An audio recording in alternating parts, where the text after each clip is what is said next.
All right, we are live. Welcome back to the Squirrel Circus podcast. This is going to be our Halloween Welcome, episode. welcome.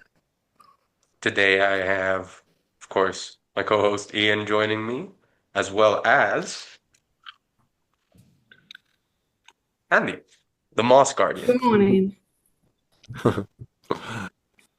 Well, hello, So, hello. How are you? hi Um, guys. In this episode, we'll be talking about, well, Halloween, specifically demons, spirits, costumes, the rituals involved in this here holiday that is so beloved. And so, yeah, anything you guys want to say It's before we splendid then. Very excited to learn. let's go? Okay. hell yeah.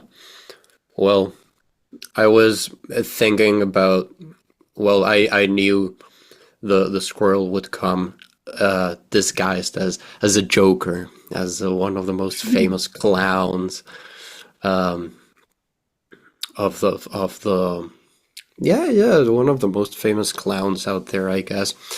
And I was He's thinking, not the well, most famous. oh, he's definitely not. And not the scariest, but um, he's an Who's more interesting famous? character. Who's the more famous clown than the Joker? I think the Maybe it's McDonald's clown is even more famous. Ronald McDonald. That is fair enough. Ronald McDonald. We need to do No, like a is poll. Someone needs to do it. What's the most famous clown in the world? what's the most famous clown? Yeah, that's a good question. But I was thinking, like, I mean, clowns, yeah, very related to laughter, but also very scary things.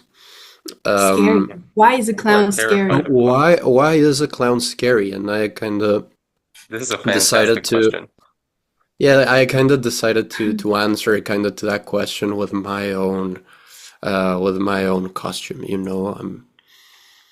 I put a lot of effort in this makeup. I don't do much makeup often, but I guess it's pretty visible that I'm just a dead man. I'm a corpse. So Hmm. yeah, my guy Squirrel. What can you tell us about that? Because I think there's a very interesting relationship between the corpse, the dead corpse of a man, and what a clown is in essence, right?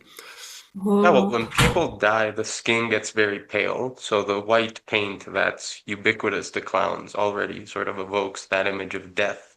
And many clowns also have a highlight around the eyes that's either black, like mine, or blue, which implies some sort of bruising. Not only is this being dead, it died in a violent fashion, and then the red highlights, that's just blood, which again evokes this idea of a damn. violent death.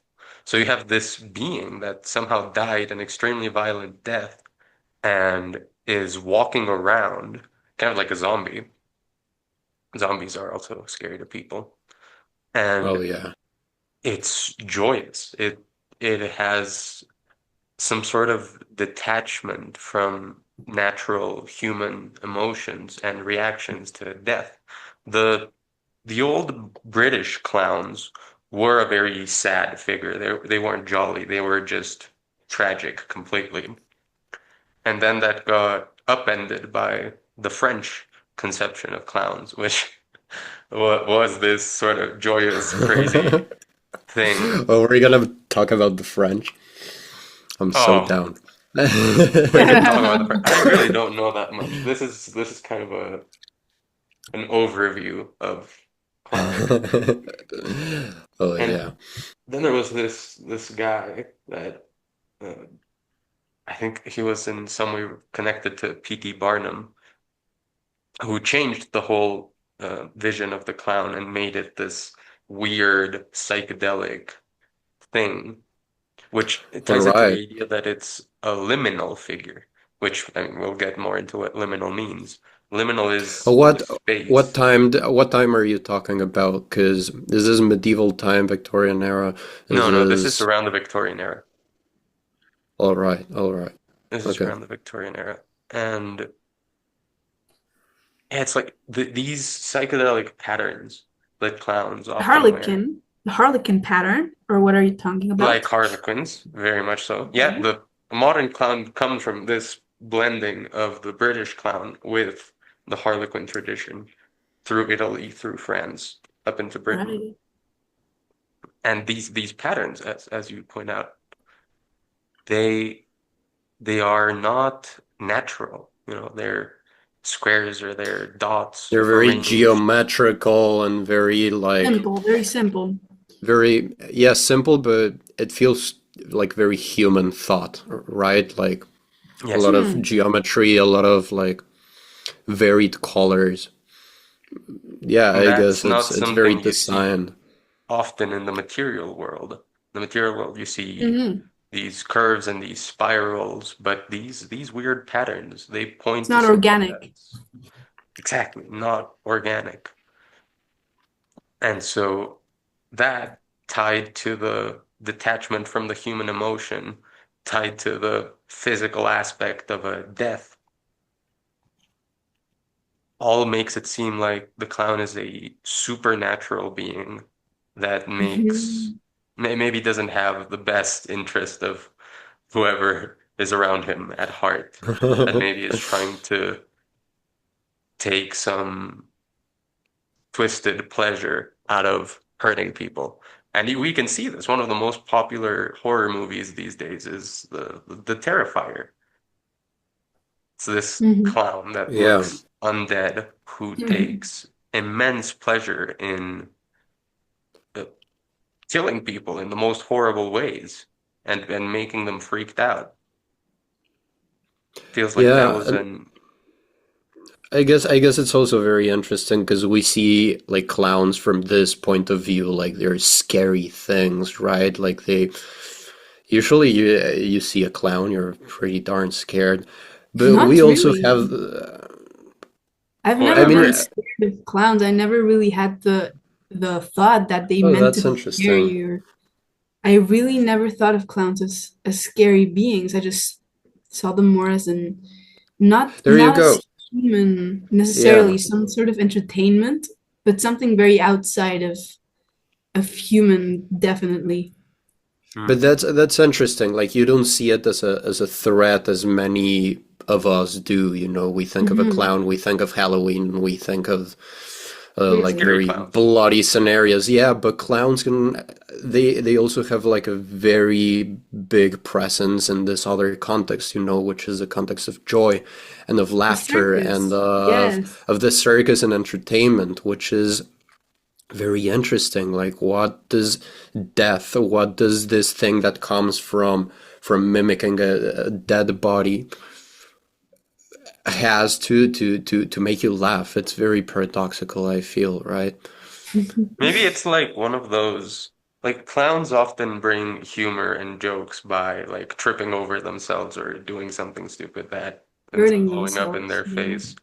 Maybe it's like Yeah. those try not to laugh videos where it's like the most horrible accidents happening to people. Or usually, yeah, And it's just or usually the hilarious. Maybe funniest, it's yeah. something like that. Uh-huh. Like the misfortune of the clown and the fact that they're able to keep going and keep going and keep going, misfortune after It's someone misfortune. Oh who's yeah. dead inside, who's someone who's dead inside making fun of themselves. Yep. And And I we guess, find that hilarious.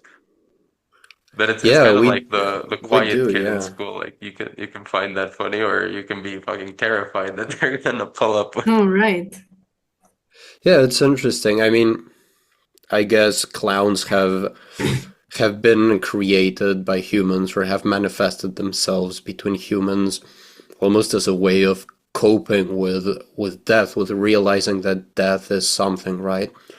I don't know if many animals apart from humans actually understand the concept of death as well as we do, right?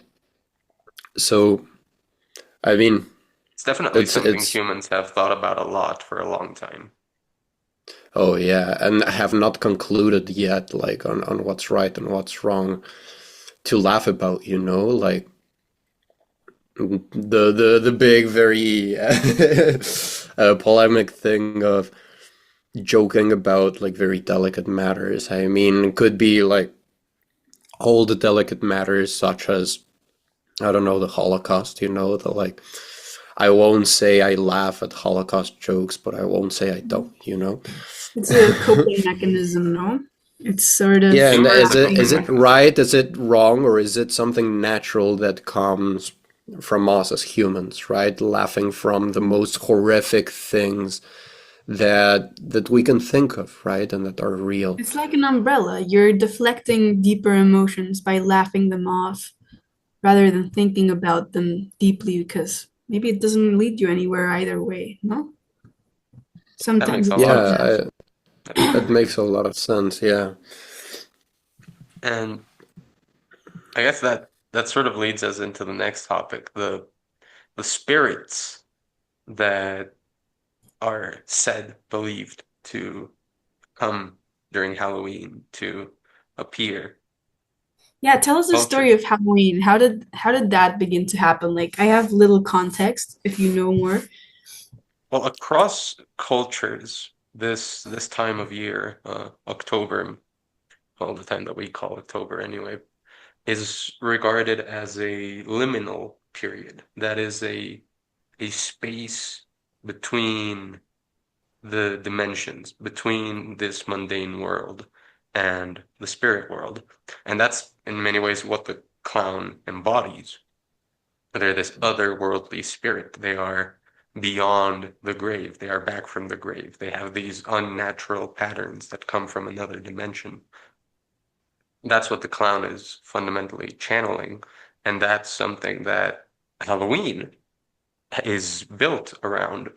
So to deal with those spirits that come about during this liminal time, some cultures, for example, the tradition of Dia de Muertos, embraces the spirits that are coming and sees it as a chance to reconnect with the ancestors and to honor the ancestors and to give them joy during their trip, their visit to our world.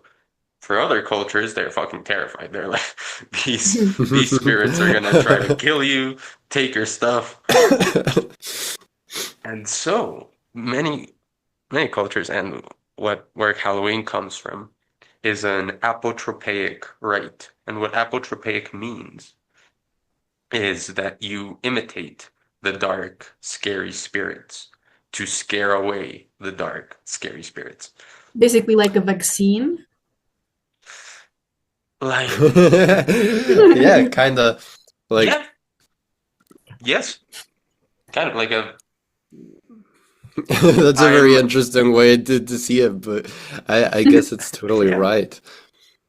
You can see it as a vaccine or as Is it there's does it experimental. prepare is it like preparing people for bad spirits or is it trying to scare them with the same energy that they have?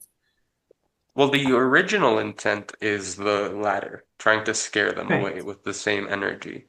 But this is where I love Jungian psychology. From a Jungian psychology perspective, the way you deal with demons, the way you deal with the shadow spirits, which are essentially the archetypes of the collective unconscious that we suppress, All right. is to integrate them. Because if we don't integrate them, they're going to run our lives into disaster. So that is still kind of psychologically the idea of Halloween. The spirits will bring Oh, you disaster unless you are able to embody the same vibes, the same darkness that they do. right. So harnessing evil in order to avoid evil. That is correct. That is the essence of the apotropaic rite, Very interesting. Yeah, which Halloween and it is has based on. become, yeah, it has become very much a celebration of our own power against the dark spirits, right? Against the, well, I guess that's kind of what we practice during Halloween. And And what is the it's whole trick or treating thing? What is that all about? That I do not know. That my best guess is the kids are like, ah, now we have the power of the demon, so we're gonna use Oh. that power as a stick, as a threat to, well, trick or treat. People used to have balls with trick or treating, and if they didn't get the treat, they would actually do the trick, and they would mess up someone's house, and it would be acceptable because, well, that's the season where the shadow spirits are meant to Exactly. come out. So They appease didn't them, embody or the evil. They didn't embody the evil. Like, the kids do. no, the adults for not giving the kids treats. Yeah, they have to wear an even scarier costume to get the kids to run the fuck Exactly. away from Yeah. that. My theory is it was big American corporations who just took Exactly. advantage of the celebration. People like dressing up, and they just created this game, right? Like buy Yeah, I mean, sweets, give sweets. DC Comics is one of those corporations. I'm fucking I dare you name something that is not one of those corporations nowadays. something that's Yeah. not one of those corporations nowadays. That's a challenge. That's a That's a challenge good for you dare. people. Should probably think about we should should come back to that later. 'Cause, Oh yeah, definitely. uh, well, Greek paganism, that's not super corporatized yet. Although, many corporations do use the symbol of Hermes for like their logos and stuff. Yeah. Yeah, that's interesting. That's very interesting. But that But ties this whole thing ties back into the idea of demons. Mhm. So, what are demons? To me, it seems like the very concept of demons implies a dualism in the realm of spirits. Let's just take it for granted that spirits do exist, because I think all three of us here yeah. do believe that. Yeah, to a certain extent, I think. To a certain Most, degree. yes, yes. We can Right. think of Yeah. them as Jungian archetypes or extra dimensional beings, whatever we want to think about. There are Little fairies. non-human intellects, like fairies, exactly. Yeah. And to say that some of them are demons, like at least Christianity brought this in, that there are, well, Christianity got it from Zoroastrianism, but these big Middle Eastern religions bring in the idea that there are good spirits and there are evil spirits. So what do we think that means to have a good spirit or an evil spirit? What makes a spirit I good? guess for me, it feels like people trying to guide themselves, trying to organize different feelings or inputs or situations in life, saying, okay, this is evil and this is good, and then tie it to a spirit. Or, for example, I have here my lucky charm, and I feel this is my it's a very neutral spirit. I see a soul in this and everything I make. And I like to let it flow, not really categorize it into good spirit, bad spirit. That's why I think that like devils, like evil spirits, are just trying to have something to grasp on, no, something to categorize. I don't know how to explain it any further, but did I get my point across?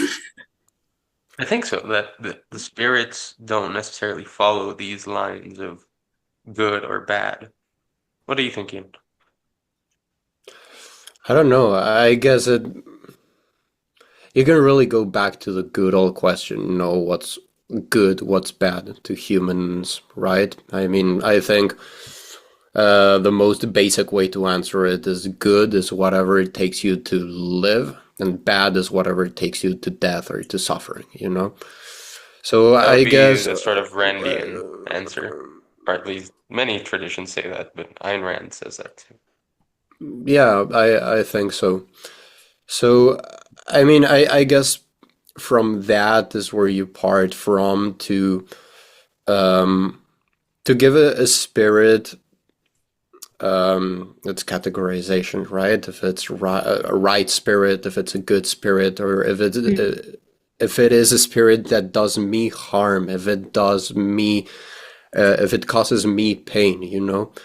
And I guess that also makes everyone's spirits very different. I mean, or at least the way everyone sees spirits. I'm a firm believer that spirits are, no matter how you see them or who sees them. I think what changes from person to person is how these spirits affect them, right? Affect them personally and individually. So I guess for me, bad spirits are whatever whatever spirits take me to an unhealthy life, I guess, right? I'd have to think about that a bit further. And that Yeah, I that guess ties that's my in, basic idea. it touches with the Jungian um, conception of shadow spirits, light spirits. There are forces within ourselves, desires, drives, spirits that we suppress actively or passively, that dwell in our subconscious. And during this time of Halloween, we sort of get to act out those spirits by manifesting them, channeling them through the costumes that we wear, through the characters that we become.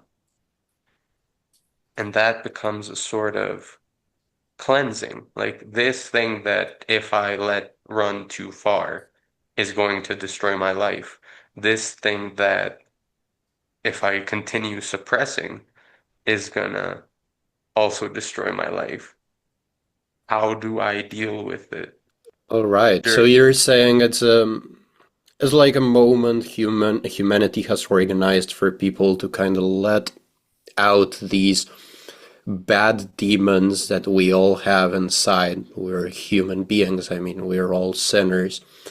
To kind of be able to sin, right? Or to pretend to sin, and that being okay, right? It's this one night where the dead kind of take over, you know, the hell takes over. yeah, You like can a kind purge. of, yeah, yeah, basically. But I think that's a that doesn't happen. We just dress up, and for some it might be something that alleviates. For me, I love dressing up. That's why I do it a lot too. But for some others, they might have other types of demons and they not necessarily be relieved by dressing up and going trick or treating. Okay, elaborate. For example,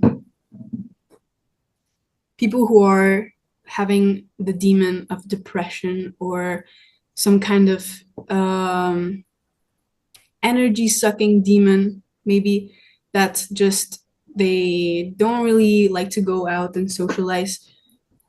They don't really alleviate, or what you said, from impersonate this demon by going out trick or treating necessarily, or in this, like, in the realm of what you said in September, or So yeah, I don't see where they benefit from that, from this Halloween thing. where they, so you're saying there are certain spirits, negative spirits that are not exclusive to Halloween or do not Exactly. manifest Yeah, in yeah, Halloween necessarily, or yeah, against yeah, which you cannot, or at least some people cannot use Halloween to fight against. yeah, exactly. right. So it Although might be also from the day to day. when I say like Halloween allows you to express these spirits and deal with them, I'm talking, well, yeah, specifically about those spirits which are usually repressed, which are not in Halloween. Things like lust and gluttony and Right. vanity. Uh-huh. And These things we sloth, and usually yeah. suppress. And it's healthy to suppress them, but it's not healthy to deny them completely. And so every so and then, Mm. every year, we get this chance to To eat let those candy. things out. Yeah, eat candy, dress weird. Uh, I Yeah, mean, yeah. I for accept for that. people who for people who can drink, drink. Drink, yeah. Have as much sugar as possible. Have as much sugar as You, possible. Not feel bad about stealing candy from children. not feel bad about stealing candy from children. Yeah. You just have to I be mean, it clever gives you, about it. it You have to really scam gives you a the good children. excuse to have fun, right? I think Halloween has always been very fun. A very fun moment where you can just let Well, it's go. been fun ever since the corporations took it over. That's for Oh sure. yeah. Definitely. But you make it fun, you know, you Yeah. that's I guess that's up to you. Um but Do yeah, you think do you everybody think just have fun on Halloween. Just have fun. do you Yeah. think Halloween in Japan is any different with the kind of spirituality they have there with the yokai spirits and everything? I have to I wonder ask what my Japan is my like in one Japan. Oh, Japanese we friend. would have to look that up. I would have to ask my one Japanese friend.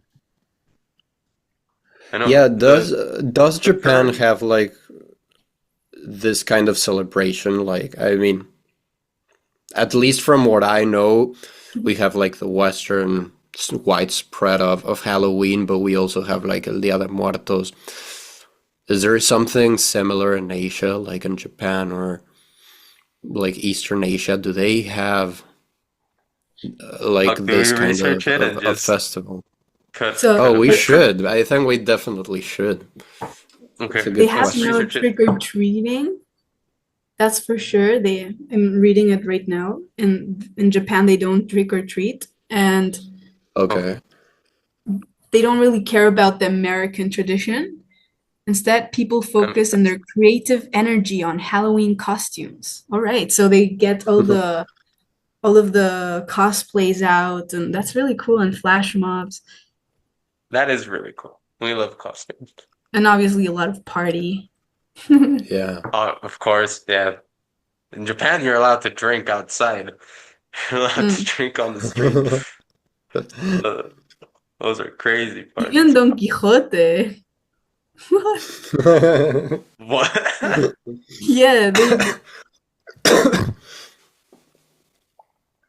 Uh, and so very interesting, but not too much different. I thought I would find more of Japanese spirits.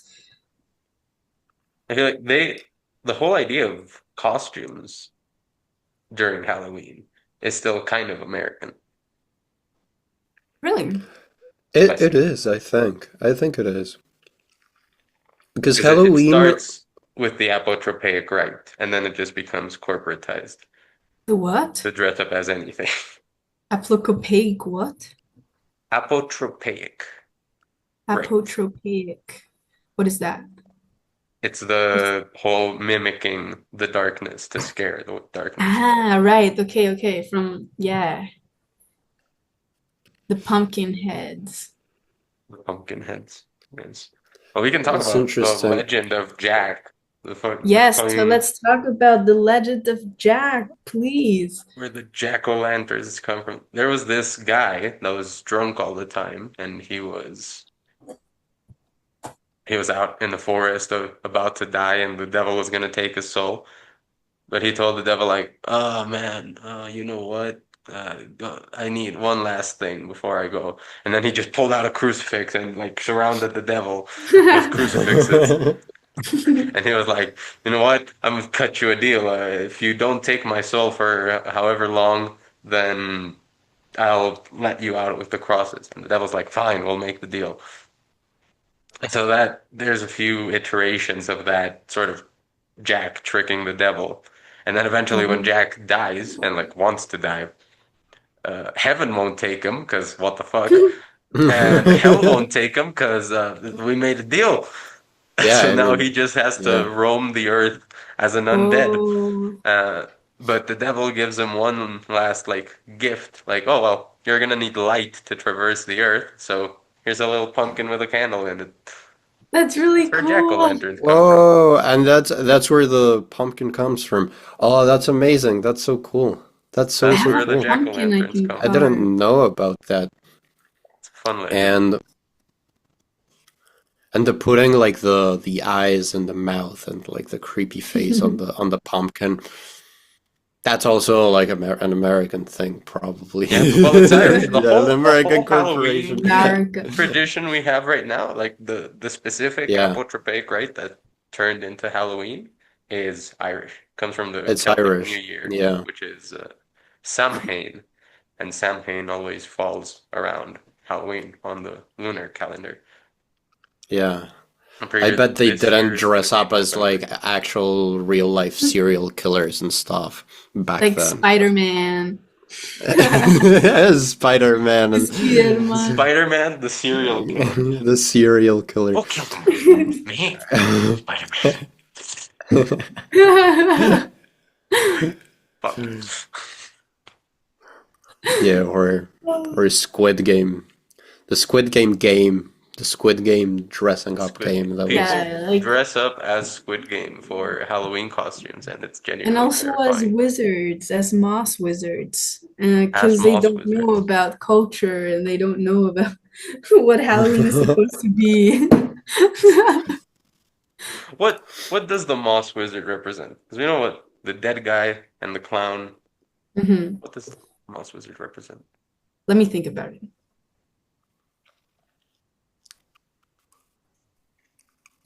The moss wizard represents the power of peace,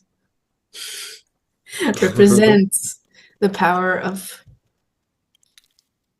moss, of looking green, photosynthesis. I mean, the moss wizard is a character for me. I made it myself. It's kind of, I like to be the moss wizard. All of my Instagram accounts are like Andy the Moss Guardian and things like that. So Moss Guardian. it's just really because moss grows very slow and it's so resilient because I'm in Spain and it's a lot of dry season, no rain, but at the second it rains, all the moss resurvives. It's very resilient. It's like dry all of the summer, and then when the rain comes, it's green. Or like the second day of rain, it's already green, and I really like that resilience. So I'm a big fan of moss too. I like how it feels, how it smells. So that's what it represents to me. However, I don't know what it represents to others. What is your perspective of if me dressing up as moss on Halloween? Yeah. You go first, I Dave. I guess I think you're gonna be able, Squirrel, to relate it to a lot more things than I would, like specific like folklore tales and stuff. But to me, the I have Moss no tales to Guardian. relate it.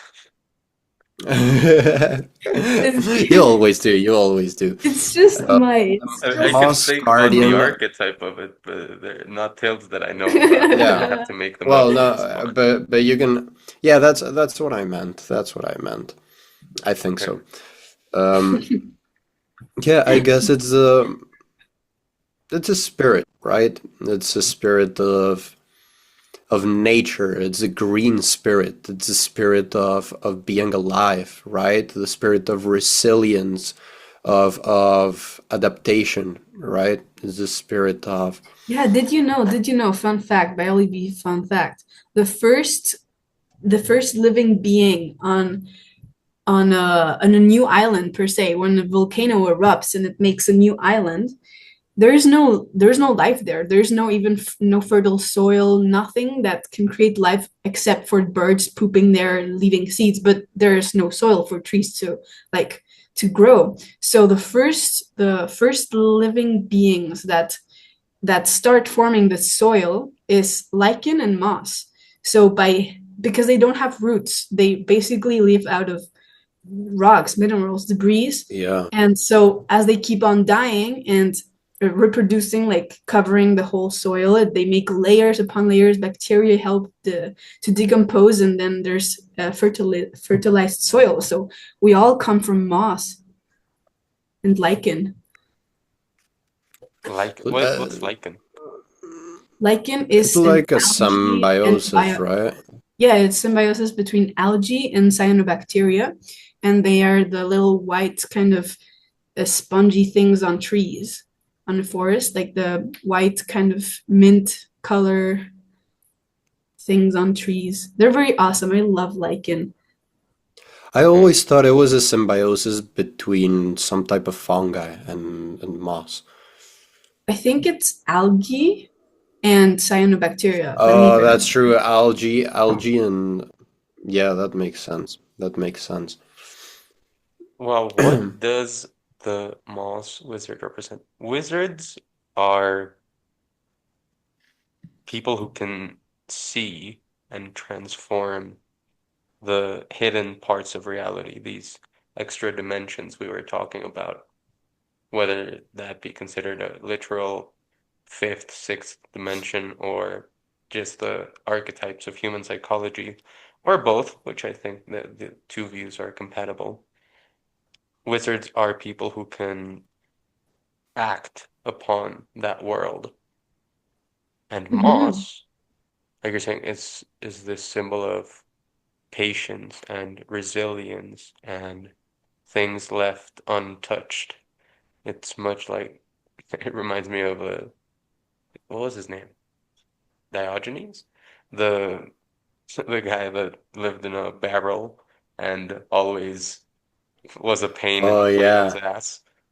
He was Diogenes. What? And Who? Diogenes. He was a bomb, but he was smarter than all the like He was one very of the top best philosophers of the philosophists. time. Yeah. Hmm. Yeah, there's a few legends about the guy. Um, One where Alexander the Great, Aristotle's student, conqueror of the known world, comes to him, and he's a big admirer of Diogenes. And so he tells him, like, hey, I will gift you whatever you want. Like, literally anything you want, just name it.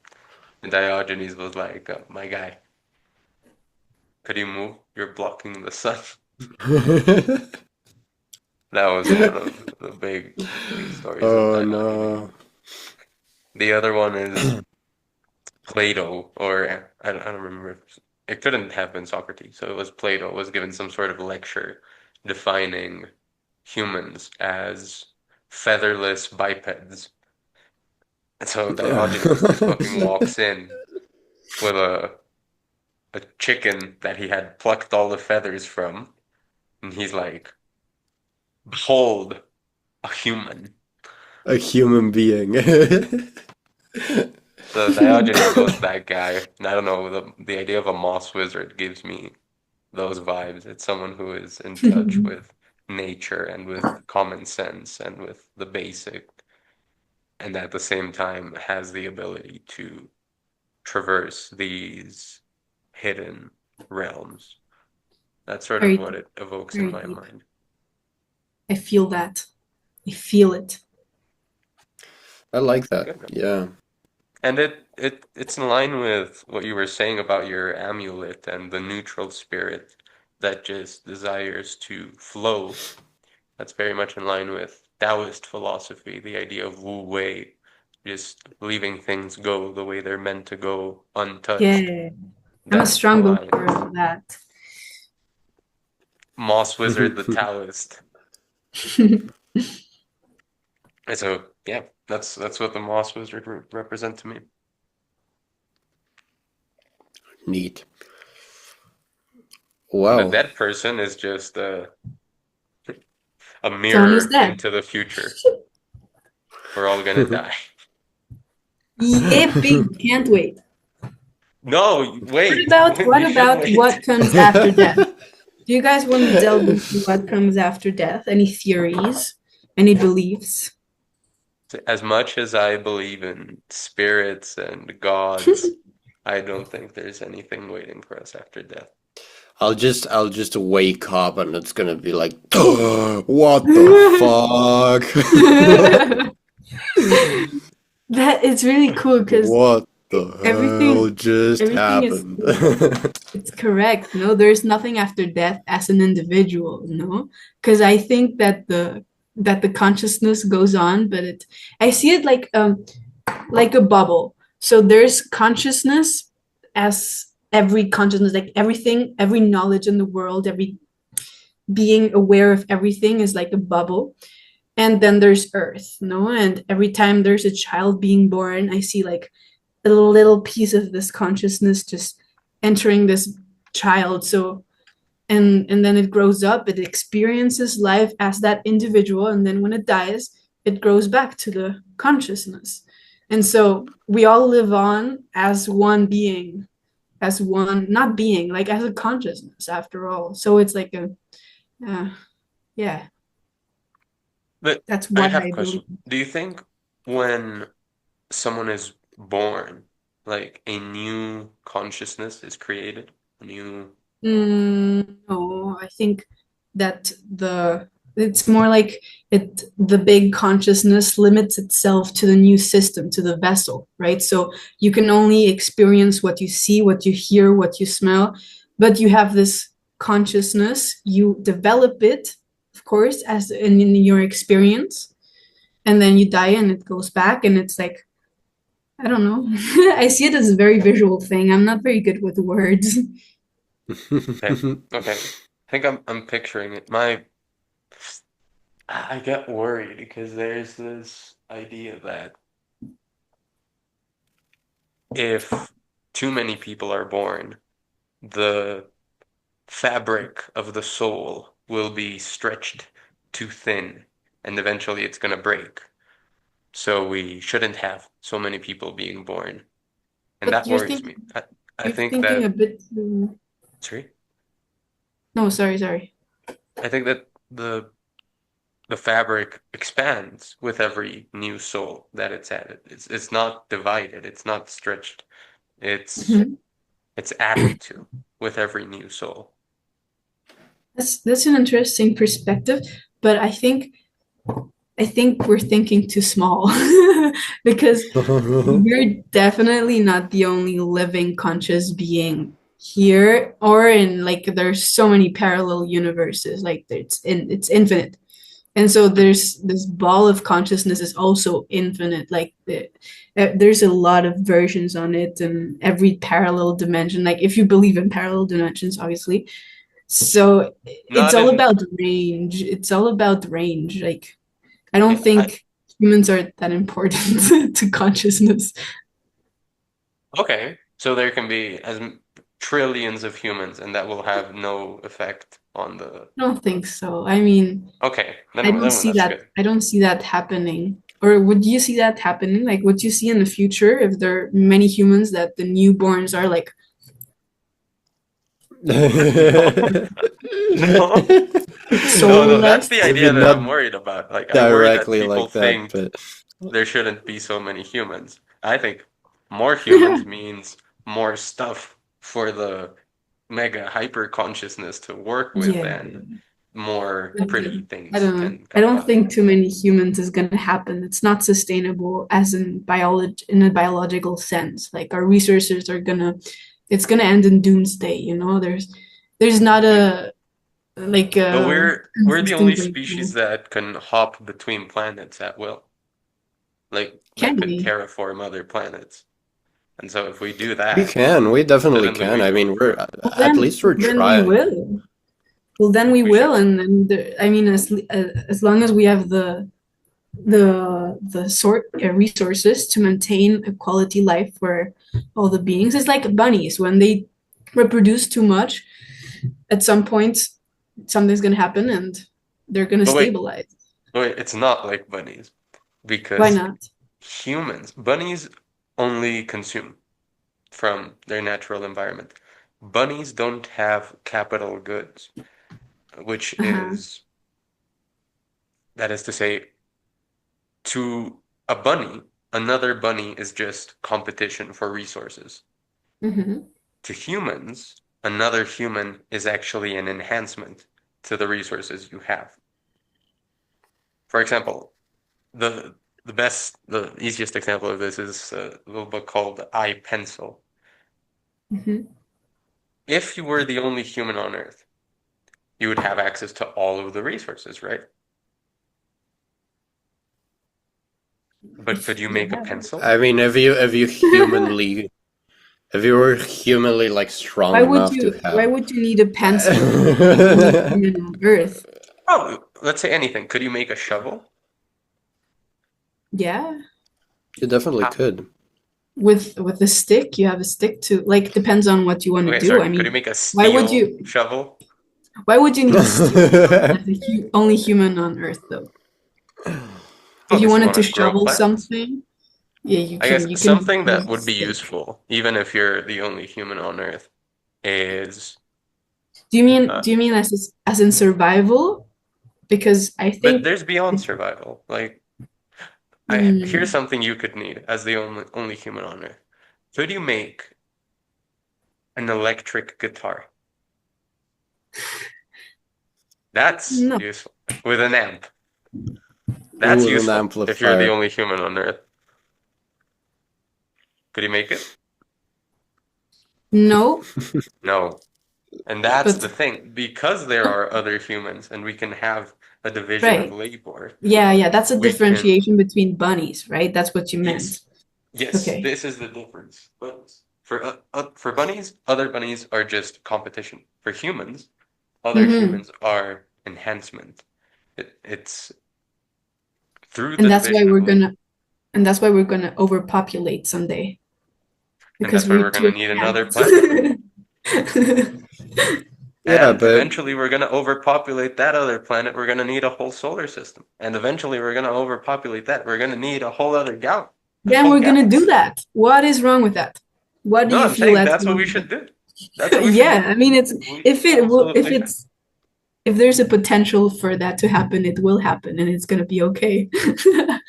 I couldn't agree more. Yes. And I think that may be a good place to end the episode, All right. I think so. I think so. Yeah. right? Well, we've been here for like 50 minutes. It's gonna last, I think. Yeah. Maybe a bit less. Yeah. All Well, right. Signing off. that was a Uh, good one. this has been the Moss Guardian and Ian, and I'm the Rainbow Squirrel. Thank you for listening to the Squirrel Circus podcast, and we'll see you in the next Subscribe! one. Aye, Subscribe. Listen to the Moss Guardian. Subscribe. Don't be as wise. I aye. cast subscription.